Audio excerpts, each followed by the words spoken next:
João também vê que o trono é branco. Branco traz a ideia de quê? Pureza, santidade, absoluta isenção de falha, absoluta isenção de impureza, absoluta isenção de pecado. Por isso ele é branco. Branco tem esse sentido, mas especificamente aqui, branco tem um sentido adicional de justiça divina.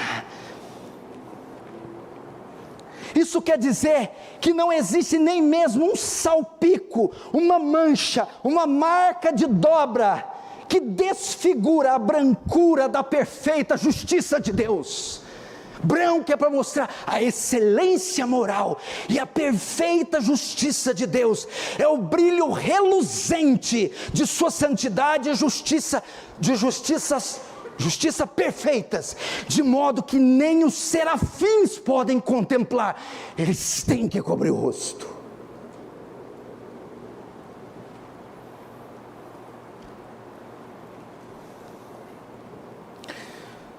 O que João quer destacar é que Deus julgará os homens com a mais elevada e perfeita justiça que pode existir. Ninguém ficará impune, ninguém ficará sem receber a retribuição pelas suas obras. Ninguém.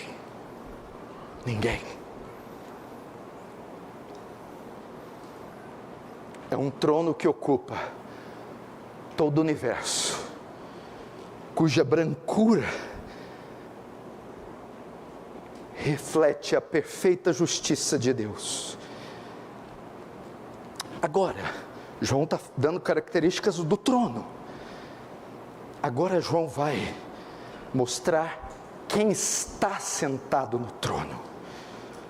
O texto diz, no verso 11, vi um grande trono branco, e aquele que nele se assenta. João se limita a dizer, e aquele que nele se assenta. João recusa nomear quem está sentado. João não usa adjetivo. João não define quem está sentado. Porque Deus é maravilhoso demais para ser descrito em termos humanos, em adjetivos finitos, em adjetivos humanos. O esplendor e a majestade desse que está sentado é tão grande que João se recusa a defini-lo. Mas nós sabemos que João tem em mente aqui o ancião de dias, citado em Daniel 7. E ele, Deus, está sentado na sala do trono para dar início ao maior julgamento de toda a história. Mas aqui há algo ainda mais intrigante. O fato de João não descrever a figura que está sentada no trono.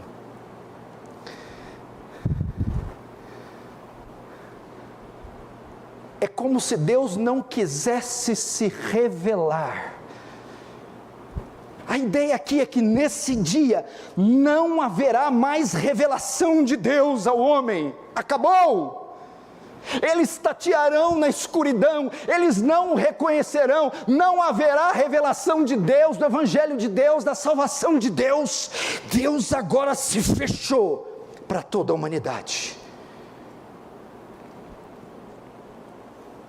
É também Cristo quem está sentado aqui. Cristo como um juiz. E escute, nesse julgamento não haverá corte de apelo. O veredito já foi dado. Aquele que esteve por anos como Salvador, Redentor, advogado, agora está sentado como justo juiz. Não há corte de apelo. Apenas sentenças serão pronunciadas. Quando João também não define e diz: aquele que nele está sentado. A ideia é que Deus, em toda a sua plenitude e divindade, neste dia, julgará os homens pela sua completa divindade.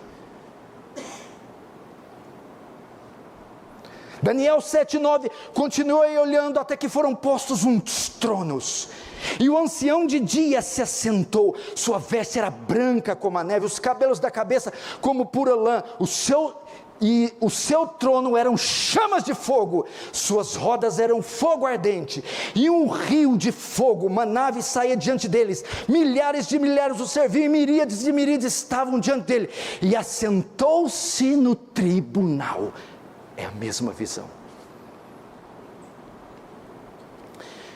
Note que João não vê só o trono, nem o que está no trono, mas diz que ele está sentado no trono. Isso significa muito. Só tem direito de sentar no trono quem é o chefe máximo da nação, quem tem autoridade máxima. Assentar-se fala de governo, controle, soberania. Deus está sentado e tem o controle de cada partícula de poeira que vaga em todo esse cosmos. Daniel 4, 34, 35 diz, nas palavras de Nabucodonosor: mas ao fim daqueles dias eu, Nabucodonosor, levantei os olhos aos céus, tornou-me a vir o entendimento, e eu bendisse o Altíssimo, e o louvei, e o glorifiquei, ao que vive para sempre, cujo domínio é sempiterno, e cujo reino é de geração em geração. Todos os moradores da terra são por ele reputados como nada, e segundo a sua vontade, ele opera com o exército do céu e os moradores da terra.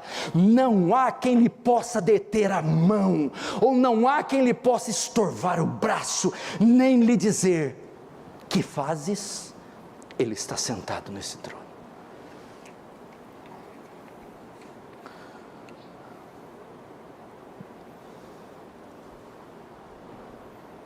João descortina para nós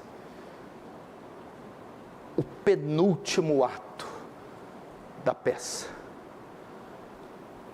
e um dos mais chocantes e aterrorizantes: o julgamento.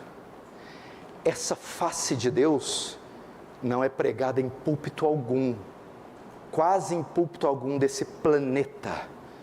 A justiça, a ira. Sabe o que é o pior no julgamento? Na condenação? Não é o diabo, é Deus. E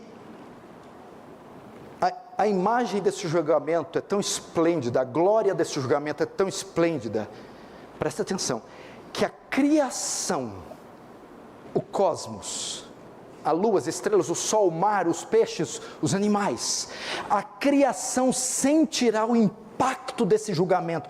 O texto diz, verso 11, vi um grande trono branco e aquele que nele se assenta, de cuja presença fugiram o céu e a terra, e não se achou lugar para eles.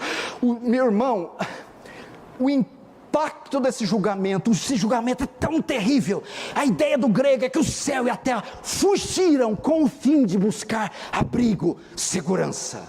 É um ato tão solene, tão esplêndido, que a criação vai se dissolver, que a criação vai fugir, que a criação vai desaparecer desse julgamento.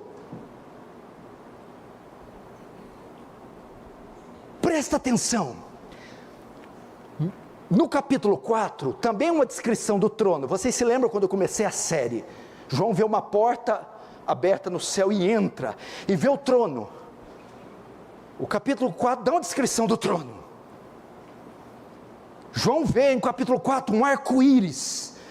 Junto ao trono há um arco-íris, mas aqui não. Arco-íris é símbolo da aliança, símbolo das promessas. Neste trono fugiu tudo, não há aliança mais, e não há promessas mais, feitas aos homens, oferecendo perdão, redenção, bênção, mas aqueles que o rejeitaram, diante desse trono, não haverá mais promessa, não haverá mais aliança, fugiu. Apocalipse 4 também, João vê trovões diante do trono. O que são trovões? Apesar de rugirem, relampejarem, esses trovões são os alertas de Deus, chamando o pecador, dizendo: se arrependa, volte, volte. Mas aqui João não vê mais relâmpagos, tudo fugiu, acabou, não há mais arrependimento, não há mais salvação. João também vê em Apocalipse 4, 7 tochas, que são 7 Espíritos de Deus, o Espírito Santo como consolador e advogado, mas aqui não há tochas, somente o trono acabou, não há mais advogado, não há mais consolo. João também vê o mar de vidro, que estava diante do altar de sacrifício, mostrando expiação, redenção, perdão. Aqui tudo foge, acabou. Não há mais expiação, diferente do que ensinam os adventistas. E por último, pasmem, em Isaías 6, quando Isaías vê o trono de Deus, na morte do rei Uzias, eu vi o Senhor assentado sobre um alto sublime trono. O que mais que Isaías vê lá? Ele vê algumas criaturas lá. Quem são? Quem são? Serafins, que dizem de dia e de noite: santo, santo, santo. Meu irmão, o terror desse trono, o esplendor é tão grandioso que até os serafins farão uma pausa no trisságio angelical, farão uma pausa no seu canto e serão tirados apenas para dar lugar ao juiz, julgar toda a terra. Isaías vê os serafins com 2 asas voam, com 2 cobrem o rosto, com 2 cobrem os pés, e cantam de dia e de noite: santo, santo, santo, toda a terra se encherá da sua glória. Mas aqui, acabou o canto, saiam de cena serafins, fugiu, agora é a hora do julgamento.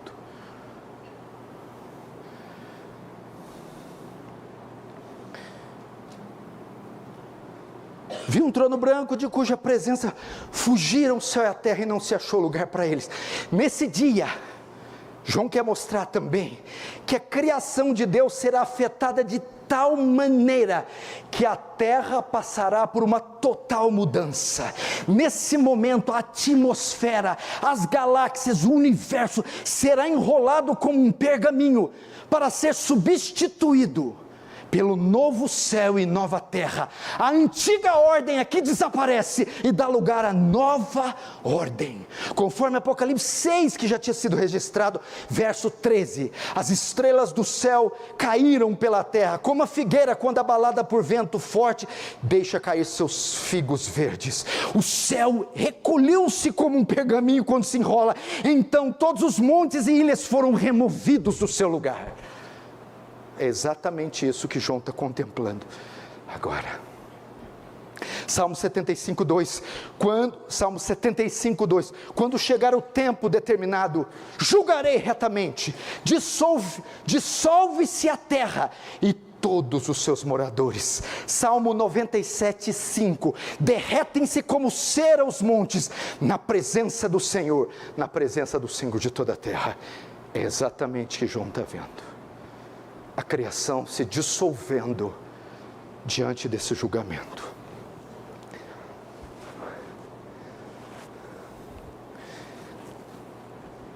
Para você entender melhor, os puritanos gostavam de usar muitas figuras, analogias, dramatizações.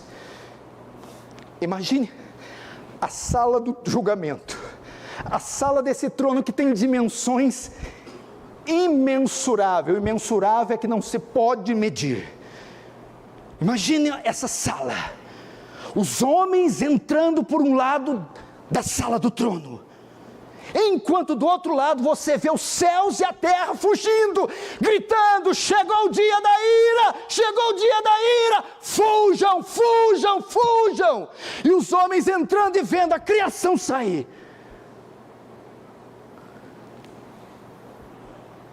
De um lado entram os homens, em fila, como prisioneiros, enquanto entram eles notam o céu e a terra fugindo,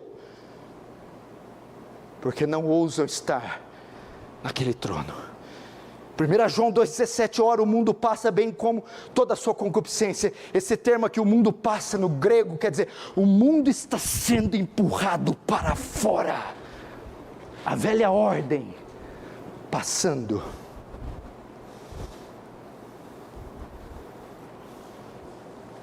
Você pode ver a solenidade disso aqui.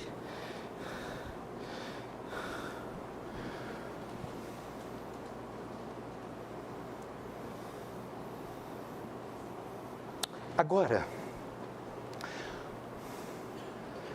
João estava destacando o trono e quem estava sentado no trono. Agora, João destaca aqueles que estarão diante do trono, os réus desse julgamento. Verso 12, vi também os mortos, os grandes e os pequenos, postos em pé diante do trono. Então se abriram os livros, ainda outro livro, o livro da vida foi aberto, e os mortos foram julgados segundo as suas obras, conforme o que se achava escrito nos livros. Uau! João então tira os seus olhos do trono, da majestade, da glória, do universo que se enrola, e agora volta os olhos para os réus. Esse julgamento ocorre depois da ressurreição de todos os mortos, após a segunda vinda. A trombeta soa, os céus se abrem, Jesus volta e os mortos ressuscitam para o julgamento. João prossegue dizendo que viu outras coisas, que ele viu, e ele